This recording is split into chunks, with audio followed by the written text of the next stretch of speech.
Hello friends, my name is Emily, welcome back to my channel. I know it's been about 7 months since my last video, but I'm hoping to now get back into the swing of things, and to start that off I am participating in the February Sims Readathon, which is based on The Sims, obviously, and is run by Ashley from Ashley's Reads. So I'm not going to dither, let's get started with the TBR. So I've never played The Sims, and I am therefore going completely just off the information I have from the readathon, so bear with me. But my understanding is that the prompts are all inspired by the Sims expansion packs. The first prompt is university, and for this prompt you are required to read either a book with a school setting or something with a mentor-mentee, come on brain, relationship. So I was initially going to do the second option, and I picked out a book, but it's like a 15-year-old YA, and I didn't have high expectations of it anyway, but when I realised how old it was, I was like, that's going to be dated and cringy, and YA has come a long way in 15 years. And I just didn't think I was going to like it, and I think I only got it like in a random book swap for free, so I think I'm just going to donate it without reading it. So instead I have found a book with a high school setting, and that is Volume 1 of Heartstopper by Alice Oseman, which I have not read yet. I haven't watched the TV show. I'm very behind on everything. My partner actually bought this for himself a little while ago, and he has now bought volumes 2 and 3 as well. So I'll be able to maybe even potentially read all 3 of those. I've heard nothing but good things. Everybody raves about how great Heartstopper is, and it looks adorable, so I am looking forward to that one. The second prompt is nightlife, and for this we need to read a book set in a big city. I am going to try to finish Certain Dark Things by Silvia Moreno-Garcia. I actually started this last October, I think, for the Whodunitathon, for a similar prompt, book set in a big city, but I only got to page 87. So I am looking forward to picking this back up. It's like a dark sort of noir with vampires, and the vampire lore is like tied up with Aztec mythology and that sort of thing, and it's set in Mexico City. I do remember enjoying what I was reading so far, but it is a little bit slow. I'm just hoping I can remember what was going on so far. I think I can. So we should be good. I'm looking forward to getting back to this one and seeing where it all goes. The third prompt is open for business, and for this we need to read a book where the main character has a job that we either have or want. I don't have a copy of the book I've chosen for this at the moment. I've got a hold on it at the library, and the current loan is due back on February 11th, so fingers crossed. And that is A Kind of Magic by Spargo-Ryan, which is actually her memoir.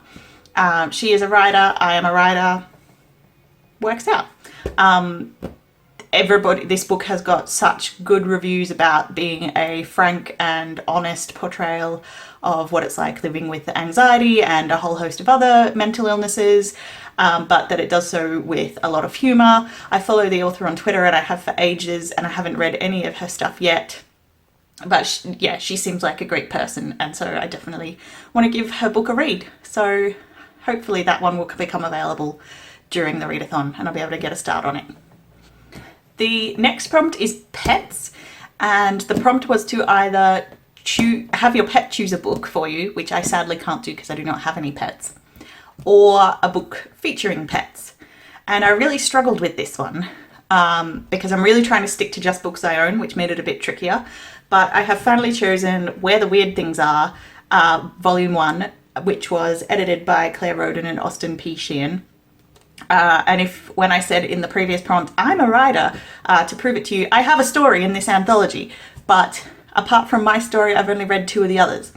So one of the ones I have already read, the main character had a horse.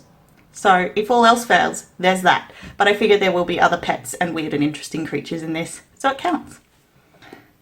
The next prompt is seasons, and you're supposed to choose a book that somehow, in some way, reflects your favourite season. My favourite season is technically autumn, but I could not for the life of me link any of my books to that. So just for this readathon, we're going to pretend that my favourite season is spring.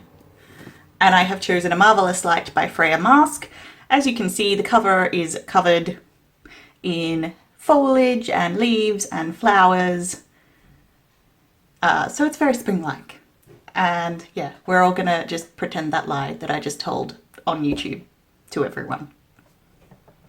After that, we have the Bon Voyage prompt, where we need to read a book that features a trip of some sort.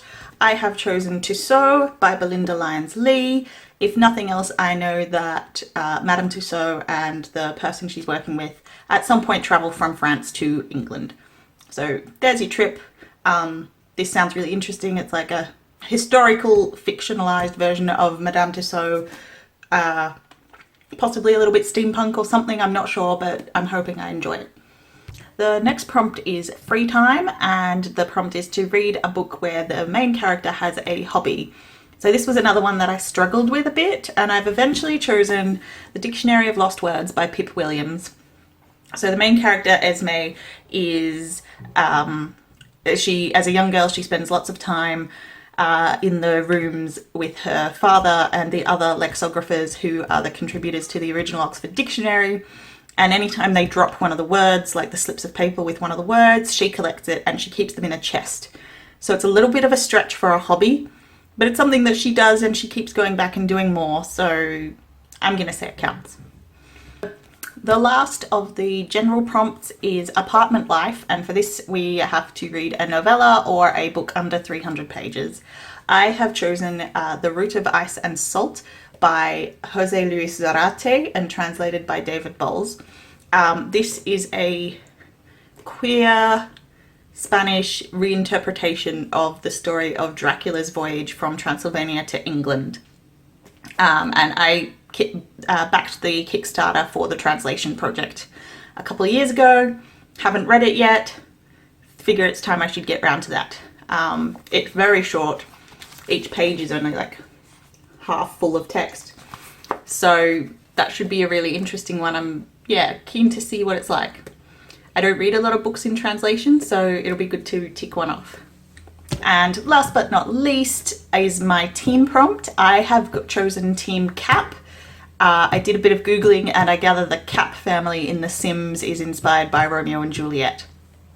So it makes sense that the prompt would be to read something with the forbidden love trope, or where two families, kingdoms, countries, whatever, are at war, fighting in some way. I've gone with the forbidden love side of things, and I have chosen Gilded by Marissa Meyer, because if I'm understanding correctly, the main character and Rumpelstiltskin have some kind of forbidden romance. And Marissa Meyer is very good at forbidden romance. I enjoy her books a lot. It is a chunky one. It's really big, but generally her books are really easy to read, so I imagine I'm going to get through this one pretty quickly. So that is it for the prompts. That is my TBR for the month. Knowing me, it will change somehow, probably. It usually does. But I am really trying to stick to books I own for readathons this year. That is a big goal of mine, and this will definitely put a good hole in my physical TBR if I get through these ones. So wish me luck, and I will see you in the next video. Bye!